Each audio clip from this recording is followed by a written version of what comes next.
আন্দোলনের মুখ নয়, নাটকের মুখ, আন্দোলনের মুখ নয়। আমাদের সন্দেশখালীর মহিলাদের অসম্মানের মুখে বিজেপি প্রার্থী করেছে। আমরা আজকে যারা পশ্চিমবঙ্গের যে সমস্ত মা বোনেরা আছে তাদের কাছে আজকে রিপ্রেজেন্টেটিভ করেছে, সারা ভারতবর্ষে প্রচার করা হয়েছে যে সন্দেশখালীতে মা বোনদের উপর অত্যাচার হয়েছে। আমরা সন্দেশখালীর ভিডিও ভাইরাল দেখে কি বললাম যে গঙ্গাধর কয়াল ষড়যন্ত্রের নায়ক, সেই ষড়যন্ত্র করেছিল সন্দেশখালী কোথায় কত বন্দুক লাগবে, সন্দেশখালীর গরিব মানুষদেরকে 2000 টাকার বিনিময়ে ভোটের বাজারে তাদের সম্মান বিক্রি করে তারা চেয়েছিল সারা ভারতবর্ষে ভোট কিনতে। কিন্তু আজকে সন্দেশখালীর মানুষ সম্মানিত। সন্দেশখালীর মানুষ দেখলো গঙ্গাধর কয়াল বিজেপির গঙ্গা যাত্রা সম্পন্ন করেছে, ওম গঙ্গা কার্ড রেডি করে বিজেপি সদর দপ্তরে বসে আছে কলকাতায়। তাই সন্দেশখালী থেকেও বিজেপি হারবে, আমরা দায়িত্ব নিয়ে বলছি সন্দেশখালী থেকেও বিজেপিকে আমরা হারাবো। আজকে আমরা পার্ট 1 দেখেছি, কি দেখলাম কোথায় বন্দুক লাগবে, কোথায় মদ লাগবে, কোথায় টাকা লাগবে। এই গঙ্গাধর কয়াল যদি সত্যিকারের সন্দেশখালীর মানুষকে ভালোবাসতো তাহলে এখন কলকাতায় বিজেপি দপ্তরে বসে থাকতো না, সন্দেশখালীর মাটিতে দাঁড়িয়ে মায়েদের কাছে ক্ষমা চাইতো। কিন্তু ক্ষমা চাইনি, সে কলকাতার অন্তরালে বসে আছে। যদি সত্যিই গঙ্গাধর কয়াল সঠিক হয়, যদি ওই ভিডিও ফলস হয়, তাহলে গঙ্গাধর কয়াল চলে আসুক কলকাতা থেকে সন্দেশখালীর মা বোনদের কাছে।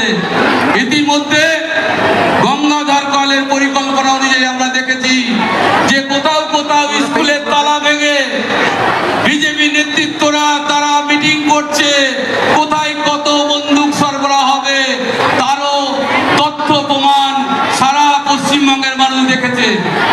আমরা বলতে চাই আগামী 1 জুন সন্দেশখালীর মা বোনদের সম্মানিত করতে, আমাদের প্রিয় প্রার্থী হাজিরুলকে জেতাতে এবং আপনাদের হৃদয়ের মানুষ মমতা বন্দ্যোপাধ্যায়কে হাত শক্ত করতে, সন্দেশখালীর মা বোনদের উপর যে অন্যায় অবিচার করা হলো তার দারিদ্রতার সুযোগ নিয়ে, গরিবের সুযোগ নিয়ে তারা 2000 টাকার বিনিময়ে ভোটের বিভিন্ন মঞ্চে বিজেপির মঞ্চে দেখানো হয়েছে যে এরা সন্দেশখালীর লাঞ্ছিতা। কি দেখলাম উলুবেড়িয়ায় বিয়ে বাড়ি ভাড়া করা হয়েছে, বিয়ে বাড়ির মাছ মাংস খাইয়ে তাদেরকে আদর যত্ন করে রাখা হয়েছে এবং পরের দিন বলা হয়েছে বিভিন্ন মঞ্চে বিজেপির এরা সন্দেশখালীর নির্যাতিতা।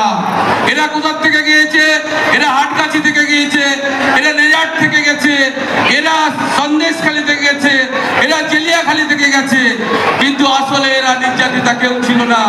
এরা 2000 টাকার বিনিময়ে সন্দেশখালীদের মহিলাদের সম্মানকে পণ্যের আকারে ভোটের বাজারে বিক্রি করে প্রমাণ করে দিল যে আমরা মহিলাদের অসম্মান করেও ভোট কিনতে পারি। এটাই বিজেপি পার্টি। তাই আগামী 1 জুন সবাই মিলে জোড়া ফুলকে ভোট দিয়ে মহিলাদের সম্মান ফিরিয়ে দেওয়ার জন্য আমরা সন্দেশখালী যেরকম জেতাবেন, আপনারা প্রতিটা বিধানসভাতে জিতিয়ে প্রমাণ করে দেবেন বিজেপির এই পথ ঠিক নয়। মহিলাদের অসম্মান করা, নারীদের অসম্মান করা, মায়ের অসম্মান, মমতা বন্দ্যোপাধ্যায়ের অসম্মান। তাই সবাই আগামী 1 জুন দেখা হবে বন্ধু, হাল ছেড়ে না বন্ধু, বরং কণ্ঠ ছাড়ো জোরে। দেখা হবে তোমার আমার 1 জুনের ভোরে।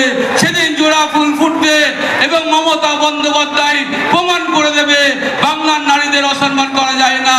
জয় হিন্দ, বন্দে মাতরম, তৃণমূল কংগ্রেস জিন্দাবাদ।